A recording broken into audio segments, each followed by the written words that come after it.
എങ്ങനെയാണ് റബ്ബിന്റെ നിഅമത്തുകൾക്ക് നമ്മൾ നന്ദി കാണിക്കേണ്ടത്? അൽഹംദുലില്ലാഹ് എന്ന് നാവ് കൊണ്ട് പറഞ്ഞാൽ നന്ദിയായി തീരുമോ?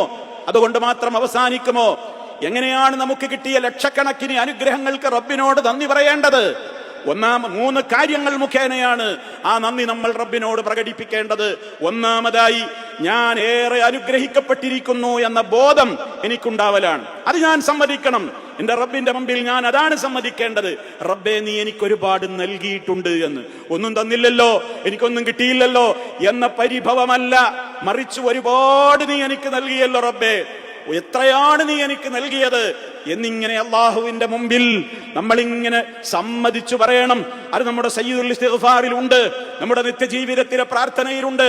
അബൂ ബിനിഅമതിക അലയ്യ, നീ എനിക്ക് ചെയ്തു തന്നിട്ടുള്ള അനുഗ്രഹങ്ങളെ മുഴുവനും ഞാനിതാ നിന്റെ മുമ്പിൽ സമ്മതിക്കുന്നു എന്ന് സയ്യിദുൽ ഇസ്തിഗ്ഫാറിൽ ആ ദുആയിൽ നമ്മളത് പറയുന്നുണ്ട്.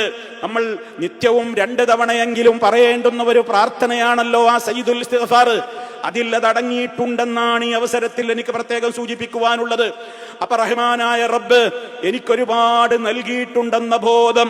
രണ്ടാമത് നമ്മൾ ചെയ്യേണ്ടത്, അതെനിക്ക് നൽകിയ എന്റെ റബ്ബിനെ ഞാൻ എപ്പോഴും ഓർത്തുകൊണ്ടിരിക്കണം. ഏത് നിഅമത്ത് ഞാൻ അനുഭവിക്കുമ്പോഴും എന്റെ റബ്ബാണ് തന്നത് എന്ന ചിന്ത എനിക്കുണ്ടാകണം.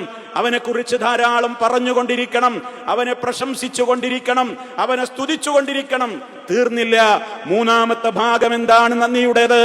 ആ കിട്ടിയ അനുഗ്രഹങ്ങളെല്ലാം അത് തന്ന റബ്ബിന് പൊരുത്തമുള്ള വഴിയിലേക്ക് മാത്രം ചെലവഴിക്കണം.